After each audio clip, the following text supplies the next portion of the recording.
Hello student, आपको कभी चोट लगी होगी या मधुमक्खी ने काटा होगा या कहीं से हल्का सा जल भी गए होंगे तो आपने देखा होगा कि वहाँ पर रेडनेस हो जाती है या दर्द होता है या सूजन आ जाती है। तो एक्चुअली ये जो रेडनेस, सूजन और दर्द जो है वो हमारी बॉडी के द्वारा होने वाला रिस्पॉन्स है और उस रिस्पॉन्स को इन्फ्लामेशन कहा जाता है। हिंदी में इसको प्रदाह या शोथ कहा जाता है। तो बात करते हैं इन्फ्लामेशन जो है वो क्या होता है। तो इन्फ्लामेशन जो है वो क्या है, हमारी बॉडी जो है उसका एक रिस्पॉन्स होता है और ये रिस्पॉन्स जो है वो किसी हार्मफुल फिजिकल एजेंट है या कोई केमिकल एजेंट है या कोई बायोलॉजिकल एजेंट जो है उसके अगेंस्ट होता है, ताकि उनके द्वारा जो संभावित इंजरी जो हो रही है उससे बॉडी को बचाया जा सके। तो एक तरह से कहे तो ये एक तरह से बॉडी का नॉन स्पेसिफिक डिफेंस मैकेनिज्म होता है। नॉन स्पेसिफिक का मतलब होता है कि कोई पर्टिकुलर एजेंट जो है या कोई वायरस बैक्टीरिया उसके अगेंस्ट नहीं हो रहा है, ये किसी भी इंजरी जो हो रही है उसके अगेंस्ट होता है और उसके अगेंस्ट क्या करता है, ये बॉडी जो है उसको आगामी इन्फेक्शन से या ज़्यादा नुकसान से बचाने का काम करता है। इसलिए इसको नॉन स्पेसिफिक डिफेंस मैकेनिज्म कहा जाता है। तो इन्फ्लामेशन जो होता है वो मेनली तब होता है जब बॉडी जो है उसके कोई टिश्यू या सेल जो है वो किसी एजेंट के कारण से डैमेज होते हैं, तो उसके अगेंस्ट बॉडी जो है वो रिस्पॉन्स करती है। मेनली ये जो डैमेज जो होते हैं उसका जो कारण होता है, कॉज अगर देखें इन्फ्लामेशन के, तो वो है एक तो फिजिकल कॉज हो सकता है या फिजिकल एजेंट कोई हो सकता है, जैसे हीट है, कोल्ड है या ट्रॉमा है या इंजरी जो है वो हो सकता है, या फिर कोई केमिकल एजेंट जो है जैसे एसिड या बेस जो है वो टिश्यू को डैमेज कर दे, उसके कारण से हो सकता है, या कोई बायोलॉजिकल एजेंट जैसे कोई बैक्टीरिया है, वायरस है या फंगस जो है या प्रोटोजोआ जो है उसका इन्फेक्शन हो जाए तो उसके अगेंस्ट होगा। एक इम्यूनिटी जो है वो भी इस पर कुछ रोल प्ले कर सकती है। इम्यूनिटी के अंदर जो मेनली एंटीजन एंटीबॉडी जो कॉम्प्लेक्स जो होता है कि बॉडी जो होती है वो क्या करती है, किसी प्रोटीन मॉलिक्यूल्स को एंटीजन मान ले और उसके अगेंस्ट क्या बना दे, एंटीबॉडी बना दे। ये एंटीजन एंटीबॉडी कॉम्प्लेक्स जो है वो टिश्यू के अंदर चला जाएगा, सेल के अंदर, और डब्ल्यूबीसी जो है वो क्या करते हैं, उस सेल को फेगोसाइटोसिस के द्वारा डैमेज कर देगी। जिससे वो सेल डैमेज होगा, इन्फ्लामेशन प्रोसेस जो है वो शुरू हो जाएगा। तो ये मुख्य रूप से इसके जो कॉज जो है वो कारण हो जाएंगे। इन्फ्लामेशन को आइटिस शब्द जो है उसे रिप्रेजेंट किया जाता है। यदि किसी शब्द के पीछे आइटिस आ रहा है, जैसे ग्लोसाइटिस आ रहा है, गैस्ट्राइटिस आ रहा है, मेनिंजाइटिस आ रहा है, ब्रोंकाइटिस आ रहा है, इसका मतलब उस ऑर्गन के अंदर क्या हो गया, इन्फ्लामेशन हो गया है। ये इन्फ्लामेशन जो होता है वो दो प्रकार का होता है, दो टाइप का होता है। एक तो एक्यूट होता है, एक्यूट मतलब सडन होने वाला, इसमें सडनली टिश्यू इंजरी होती है, इन्फ्लामेशन शुरू हो जाएगा और कुछ दिनों के अंदर या कुछ सप्ताह के अंदर इन्फ्लामेशन जो है वो ठीक हो जाता है। जबकि दूसरा जो होता है वो क्रॉनिक होता है, क्रॉनिक लंबे समय तक और धीरे धीरे और लंबे समय तक रहने वाला होता है। इसमें सिम्टम जो होते हैं लक्षण इन्फ्लामेशन के वो 3 सप्ताह या उससे ज़्यादा दिनों तक भी रह सकते हैं। हम बात करते हैं पर इन्फ्लामेशन की पैथोलॉजी, मतलब इन्फ्लामेशन एक्चुअली होता कैसे है। तो मेनली किसी भी कारण से क्या होता है, इन कारण से क्या होगा, टिश्यू जो है वो डैमेज होता है। जैसे टिश्यू डैमेज होगा तो वहाँ पर क्या होता है, टिश्यू के अंदर क्या होता है, एक सेल होती है, मास्ट सेल होती है। इसके अलावा भी दूसरे जो सेल होती है वो सेल क्या होती है, स्टिमुलेट हो जाती है और ये सेल स्टिमुलेट होने पर क्या करती है, वो विभिन्न प्रकार के केमिकल जो है उसको रिलीज़ करती है। इन केमिकल के अंदर सीरोटोनिन होता है, हिस्टामिन होता है, ब्रेडिनकाइनिन होता है, प्रोस्टाग्लैंडिन होता है, ल्यूटोक्राइन होता है। और ये केमिकल जो होते हैं वो विभिन्न प्रकार के वास्कुलर और सेल्युलर इवेंट जो है वो प्रोड्यूस करते हैं और उसके कारण से इन्फ्लामेशन होता है। अब ये जो केमिकल जो होते हैं वो क्या करते हैं, सबसे पहले तो वेसोडाइलेटेशन करते हैं, मतलब जहाँ पर चोट लगी उस एरिया की जो ब्लड वेसल जो होती है उसको क्या कर देंगे, डायलेट कर देते हैं। और डायलेट करने के कारण से क्या होगा कि उस एरिया के अंदर ब्लड फ्लो जो होगा वो क्या होगा, इंक्रीज हो जाएगा, मतलब ज़्यादा मात्रा में वहाँ पर ब्लड जाएगा। ब्लड ज़्यादा जाने का कारण यही होता है कि टिश्यू जो होता है वो क्या होता है, इंजरी के कारण से डैमेज हो जाएगा और डैमेज होने के कारण से वहाँ पर क्या होनी, हीलिंग होनी है। हीलिंग, वहाँ पर नए सेल जो है उसकी ग्रोथ होनी है और हीलिंग के लिए क्या चाहिए, सेल की ग्रोथ होगी और सेल ग्रोथ होगी, इसका मतलब क्या होगा, वहाँ पर सेल डिवीजन होगा और उसके लिए उसको न्यूट्रिएंट चाहिए। तो ज़्यादा न्यूट्रिएंट वहाँ पर मिले उसके लिए क्या होगा कि ब्लड वेसल जो है वो क्या हो जाएगी, डायलेट हो जाएगी, ताकि वहाँ पर टिश्यू जो इंजरी हुई है वहाँ पर ब्लड फ्लो क्या हो सके, ज़्यादा हो सके। तो क्या होगा, एक तो वेसोडाइलेटेशन के कारण से ब्लड फ्लो जो होता है वो क्या होगा, इंक्रीज हो जाएगा, मतलब ज़्यादा ब्लड फ्लो होगा। जब भी कोई एरिया के अंदर ब्लड फ्लो इंक्रीज होगा, ज़्यादा ब्लड जाएगा, तो वो एरिया कैसा हो जाएगा, रेड कलर का हो जाएगा, मतलब वहाँ रेडनेस हो जाएगी। और ये रेडनेस जो है वो एक तरह से कहा जाए तो इन्फ्लामेशन का फर्स्ट कार्डिनल साइन हो जाएगा। तो एक तो रेडनेस हो जाएगी, आगे क्या होगा कि ब्लड फ्लो इंक्रीज होने के कारण से वहाँ पर मेटाबॉलिक रेट जो होती है वो क्या होगी, इंक्रीज हो जाएगी, मतलब मेटाबॉलिज्म सेल जो है वो ज़्यादा करेगी, क्योंकि वहाँ पर हीलिंग के लिए सेल क्या हो रही है, प्रिपेयर हो रही है, मतलब सेल डिवीजन करना है, उसके बाद वहाँ हीलिंग होनी है। तो सेल जो होती है वो प्रिपेयर होती है, उसके कारण से उसमें मेटाबॉलिक रेट जो होती है वो क्या होगी, इंक्रीज होगी। जैसे मेटाबॉलिक रेट इंक्रीज होगी वहाँ ज़्यादा एनर्जी बनेगी, लेकिन साथ ही साथ क्या होगा, हीट का प्रोडक्शन भी क्या होगा, ज़्यादा होगा। तो सेकंड साइन जो होगा वो हीट हो जाएगा, कार्डिनल साइन। आगे क्या होगा इसके अंदर कि वेसोडाइलेटेशन के कारण से क्या होगा कि कैपिलरी जो है वो जैसे ही डायलेट होगी, डायलेट होने के कारण से कैपिलरी जो होगी उसके सेल के बीच का जो स्पेस जो है वो स्पेस क्या होगा, इंक्रीज हो जाएगा।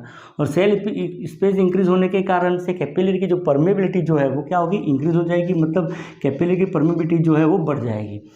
कैपिलरी की परमेबिलिटी बढ़ने के कारण से वहाँ पर क्या होगा कि जो फ्लूइड होता है वाटर, वो फ्लूइड क्या करेगा, मूव करेगा, वहाँ से निकल के कहाँ जाएगा, इंटरस्टिशियल स्पेस जो है वहाँ पर आ जाएगा। यहाँ पर नॉर्मली ऑस्मोटिक प्रेशर जो होता है वो लगता है। ऑस्मोसिस का रूल्स कि होता क्या है कि वहाँ विभिन्न प्रकार के केमिकल मीडिएट रिलीज होते हैं, केमिकल रिलीज होंगे। उस केमिकल के कारण से इंटरस्टिशियल स्पेस के अंदर फ्लूइड का जो कॉन्सेंट्रेशन जो है वो क्या होगा, हाई हो जाएगा। जो होता है वो ऑस्मोटिक प्रेशर के द्वारा क्या होगा, मूव करेगा, कैपिलरी से निकल के कहाँ आ जाएगा, इंटरस्टिशियल स्पेस के अंदर आ जाएगा। और वहाँ पर वाटर जो होता है पानी वो क्या होगा, इकट्ठा हो जाएगा। इंटरस्टिशियल स्पेस के अंदर वाटर के एक्यूमुलेशन के कारण से वहाँ पर क्या होगी, स्वेलिंग हो जाएगी। मतलब वहाँ पर क्या होगा, एडिमा की कंडीशन आ जाएगी। तो एक साइन, कार्डिनल साइन ये भी होगा, स्वेलिंग या एडिमा होना।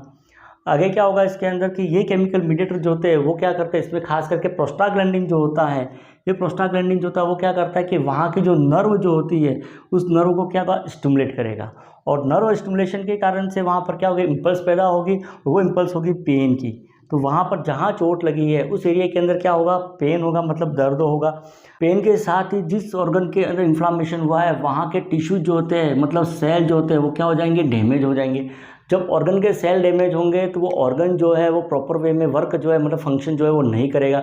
मतलब ऑर्गन जो है उसके फंक्शन क्या हो जाएंगे, लॉस हो जाएंगे। मीन्स ऑर्गन जो है वो काम करना बंद कर देगा। नेक्स्ट, जहाँ पर टिश्यू इंजरी हुई है वहाँ पर क्या हो सकता है कि माइक्रो ऑर्गेनिज्म जो होते हैं वो क्या कर सकते हैं, वहाँ से बॉडी के अंदर एंट्री कर सकते हैं और वहाँ पर फिर क्या कर सकते हैं, इन्फेक्शन पैदा कर सकते हैं। तो इन्फेक्शन से बचने के लिए, इन्फेक्शन को रोकने के लिए फिर क्या होगा कि ये जो केमिकल होते हैं वो क्या करेंगे, WBC जो होती है वाइट ब्लड सेल, उसको क्या करेंगे, अट्रैक्ट करेंगे। और उसके कारण से WBC जो होती है, जो कि ब्लड कैपिलरीज के अंदर है, वो क्या करेगी, रोलिंग होती हुई कहाँ चली जाएगी, कैपिलरी के वहाँ पर चली जाएगी। और वहाँ से माइग्रेट होकर फिर इंजुरी साइट जो होती है वहाँ पर चली जाएगी। और वहाँ पर जाने के बाद वो क्या करेंगे कि जहाँ पर टिश्यू इंजुरी है उसके चारों तरफ क्या करेंगे, WBC जो है वो एक वाल का निर्माण कर देंगे। उसको भी वॉलिंग ऑफ कहा जाता है। और वाल का निर्माण करने के बाद वो क्या करेंगे कि ये जो ऑर्गेनिज्म जो होते हैं, बैक्टीरिया, वायरस, कुछ भी है, उसको आगे ब्लड के अंदर एंट्री जो है वो करने से रोकने का काम करती है। साथ ही साथ वो क्या करेगी कि ये जो WBC जो होती है वो क्या करेगी कि जो माइक्रो ऑर्गेनिज्म जो होता है उसको अपने अंदर एंगल्फ कर लेगी। मतलब क्या करेगी, उसको फेगोसाइटोसिस करेगी। और फेगोसाइटोसिस के द्वारा उसको क्या कर देगी, डाइजेस्ट कर देगी, जो पस के रूप में होगा। तो इन्फ्लामेशन जो होता है वो भी मेनली दो प्रकार का होता है। एक तो नॉन सपोरेटिव इन्फ्लामेशन, जिसके अंदर पस जो है उसका फॉर्मेशन नहीं होता है, जस्ट क्या होता है, स्वेलिंग होती है, जैसा कि मधुमक्खी काटने पर या इंजुरी या चोट लगने पर। और सेकंड जो होता है वो होता है सपोरेटिव इन्फ्लामेशन, जिसके अंदर पस जो होता है उसका फॉर्मेशन होता है। और ये सपोरेटिव इन्फ्लामेशन पायोजेनिक बैक्टीरिया जो है उसके इन्फेक्शन हो जाए या कुछ फंगस होते हैं उसके इन्फेक्शन के कारण से ही होता है। तो ये तो इन्फ्लामेशन जो है उसकी पैथोलॉजी होगी। अब बात करते हैं इन्फ्लामेशन जो है उसके सिम्टम जो है वो कार्डिनल साइन जो है या क्या लक्षण जो है वो दिखाई देते हैं। तो इन्फ्लामेशन जो है उसके 5 कार्डिनल साइन होते हैं। और ये कार्डिनल साइन जो होते हैं वो ये रहे। सबसे पहला तो होता है रेडनेस होती है, मतलब जहाँ पर इंजुरी हुई है, जहाँ पर इन्फ्लामेशन होता है वो एरिया रेड कलर का हो जाएगा। सेकंड जो होता है वो होता है हीट होती है, मतलब वहाँ पर गर्मी जो है वो महसूस होती है, वार्म एरिया जो होता है वो महसूस होता है। थर्ड जो होता है वो स्वेलिंग या एडिमा होता है, तो जहाँ पर टिश्यू इंजुरी हुई वहाँ पर स्वेलिंग या सूजन आ जाती है। फोर्थ वन जो होता है वो पेन होता है, दर्द होता है, जहाँ टिश्यू इंजुरी हुई वहाँ पर दर्द या पेन होगा। और फिफ्थ तो जो होता है वो लॉस ऑफ फंक्शन होता है, जिस ऑर्गन के अंदर इन्फ्लामेशन हुआ है वो ऑर्गन जो है वो काम करना बंद कर सकता है। तो ये तो 5 कार्डिनल साइन जो है वो हो जाएंगे। अब बात करते हैं इन्फ्लामेशन जो है उसके मैनेजमेंट की। इन्फ्लामेशन का मैनेजमेंट क्या रहेगा, तो फार्माकोलॉजिकल मैनेजमेंट जो है वो अगर बात करें तो सबसे मेन कॉमनली इन्फ्लामेशन जो है उसको कम करने के लिए या इन्फ्लामेशन के लिए कॉर्टिकोस्टेरॉइड ड्रग जो है वो काम में ली जाती है। कॉर्टिकोस्टेरॉइड ड्रग जो होती है वो स्टेरॉइडल एंटी इन्फ्लामेटरी ड्रग होती है। ये कॉर्टिकोस्टेरॉइड जो होती है, जो केमिकल मीडिएटर जो बन रहे हैं उसके प्रोडक्शन को क्या करती है, कम करने का काम करती है। खास करके प्रोस्टाग्लैंडिन जो है, प्रेडिकानिन, लुकोट्राइन जो है उसके प्रोडक्शन को कम करने का काम करती है। दूसरा इसमें काम में ली जाती है वो है NSAID ड्रग जो होती है वो काम में ली जाती है। Non steroid anti inflammatory drug जो है वो काम में ली जाती है। ये NSAID ड्रग जो होती है वो भी क्या करता है कि ये जो केमिकल मीडिएटर जो बन रहे हैं, खास करके प्रोस्टाग्लैंडिन जो है उसके सिंथेसिस को क्या करती है, कम करती है। और उसके सिंथेसिस को कम करके वो क्या करती है कि इन्फ्लामेशन को तो कम करती है, साथ ही साथ पेन जो है उसको भी कम करने का काम करती है।